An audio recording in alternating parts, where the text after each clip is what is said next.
We like festive ulams, lalo na ngayong malapit na talaga ang Pasko and especially sa mga kagaya kong hindi ko na mahintay ang Christmas Day. Gusto ko talagang bonggang-bongga, colorful, parang panghanda ang ulam pero dapat mabilis gawin. So today, let's create festive menudo pero napakadali po nito because we're going to use giniling.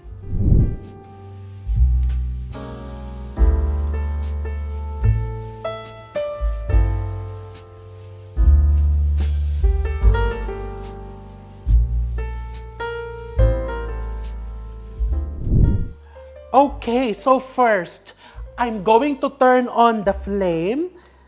Malakas na apoy, ito todo ko, and magigisa-gisa tayo. So put some oil.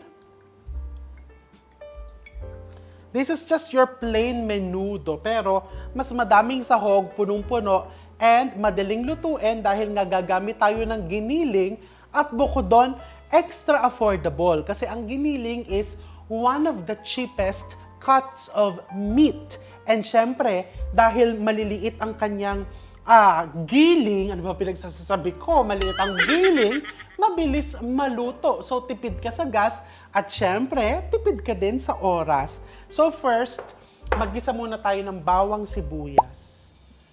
So, here's my bawang. Sibuyas. Parang gusto ko dagdagan yung sibuyas. Teka lang. O, di ba may nakatabi ba dito? Lagay na natin lahat. And I'm also going to put tomato paste. Ilalagay ko na siya ngayon para malayo ang marating ng tomato paste. Lagay mo na dyan, isama mo sa gisado mo para talaga mag-infuse siya. And I'm also going to put my red bell peppers.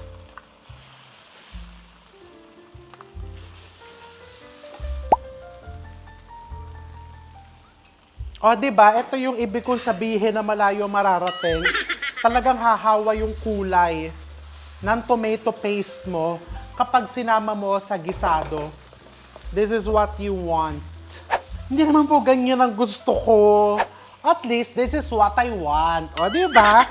Pagkaharap mo yung niluluto mo, kung anong gusto mo dyan, walang pipigil sa'yo. Sa totoo lang, cooking is freedom. Hindi natin kailangan sundin kung ano yung tinuturo ko sa'yo exactly kasi kung meron kang personal touch, ibuhos mo dyan. Doon nagkakaiba ang timpla. Kaya nga, di ba, yung menudo mo, pwedeng mas masarap kaysa sa menudo ng kapitbahay mo. Pwede namang yung menudo nung nandun sa tapat na bahay mo, mas masarap kaysa sa menudo mo. Teka, nasusunog na.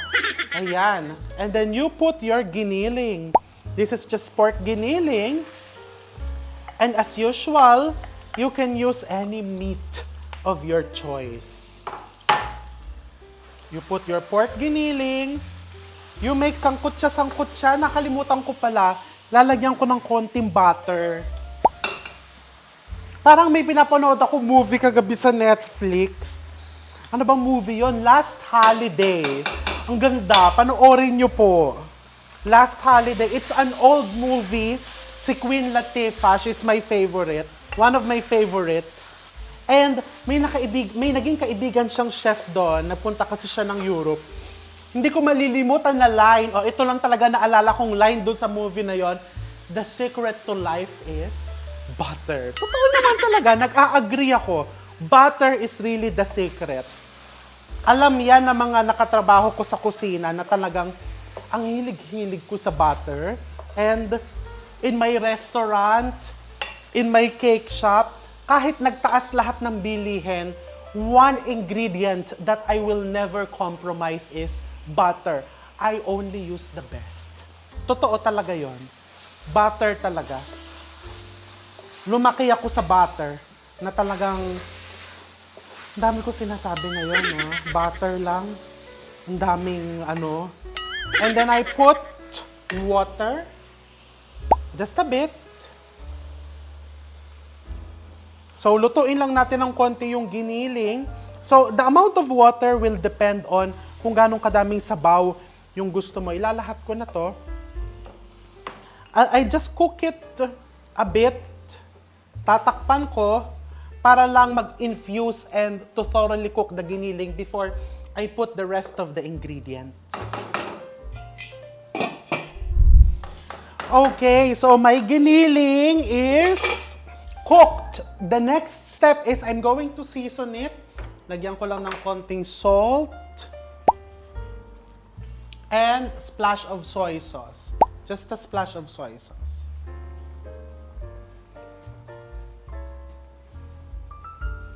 Tikman ulit. A little bit more of salt. And pwede mo na din ilagay yung patatas mo.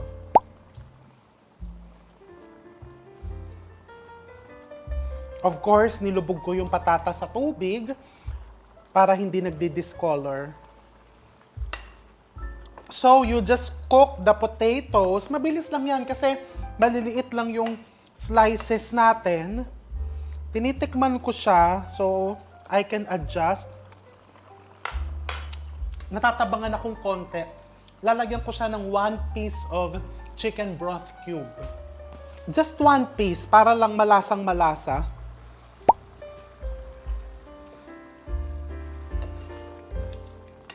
And some black pepper. I'm using coarse black pepper.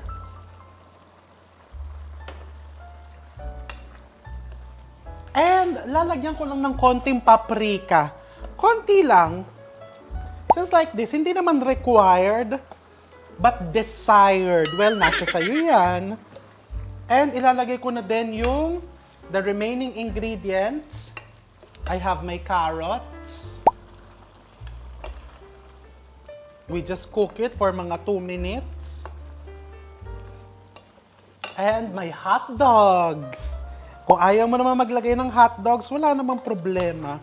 Pwedeng wag mong lagyan. Takpan ko saglit. And then I do the final seasoning. I just put a splash of white vinegar para iwas panis. And some white sugar. Just a bit of white sugar. Pang balance. And lastly, I put boiled quail eggs.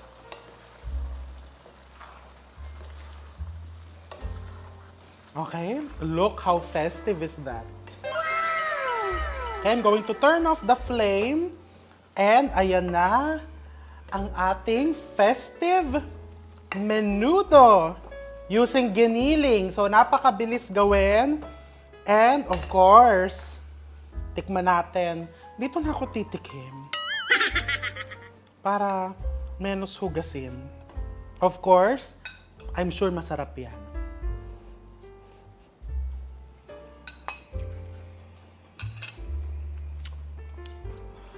Init. Delish.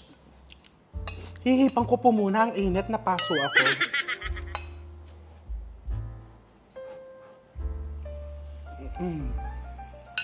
Nafe-feel ko pa and I'm sure naririnig nyo yung crunch ng carrots.